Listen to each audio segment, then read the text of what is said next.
செந்தாழம் பூவில் வந்தாடும் தென்றல் என் மீது. ஹலோ சார் ஏசி மெக்கானிக்கா? ஆமாம் சார். சார் ஒன்றும் இல்லை, நம்ம வீட்டில் ஏசி கொஞ்சம் ப்ராப்ளமாக இருக்கு, கூலிங்காகவே வர மாட்டேங்குது. கொஞ்சம் வந்து பார்க்க முடியுமா? வரேன் சார், ரெடி பண்ணிடலாம். சார் கொஞ்சம் சீக்கிரமாக வந்துடுங்க சார். இது வேற ஒரு கால்ஸ் பார்த்துங்கிறேன், வந்துடுறேன் சார். Okay sir.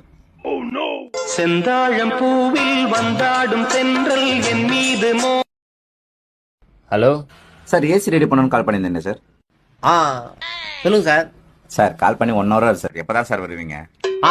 இது ஒன்று நேரம் சார், 10 நிமிஷம். கது திறந்து மட்டும் வைங்க, பெஸ்ட்டாக பண்ணிடலாம். 6 hours later. என்ன கூழ் ஊத்துறாங்களா? வாசல் இவ்வளோ கூட்டம் நிற்குது சார். என்ன சார் ஒரே கூட்டமாக நிற்கிறீங்க? ஒரு சம்பவம் ஆயிடுச்சு சார். சம்பவம் ஆயிடுச்சா? என்ன ஆச்சு சார்? வீட்டில் இருந்து ஒரு 12 சொன்னாங்க, இவனை திருடுன்னு போயிட்டுக்கிறான் சார். அவ்வளோ கேர்லெஸ்ஸாக சார் இருந்துக்கிறாங்க. மக்கட்ட சார் அவன் தூங்கினானே, கவுது டாப்பால் போட்டு தூங்கிக்கலாம்ல, கதவு அப்புறம் பேன் திறந்து போட்டு தூங்கிக்கிறான், எவனோ திருடின்னு போயிட்டுக்கிறான். இந்த காலத்துல திண்டுக்கல் போட்டு வாங்கி போட்டாலே அசால்ட்டா திருடுன்னு போயிடறானுங்க. கேர்லெஸ்ஸாக இருக்கிறாங்க சார். நேத்த சொல்ல அவன் பொண்டாட்டி ஊர்ல இருந்து வந்தா இவன் இருப்பானோ மாட்டானோ. செந்தாழம் பூவில் வந்தாடும் தென்றல் என் மீது. ஹலோ ஹலோ சார், ஏசி மெக்கானிங்களா? மெக்கானிக் தான் சார்.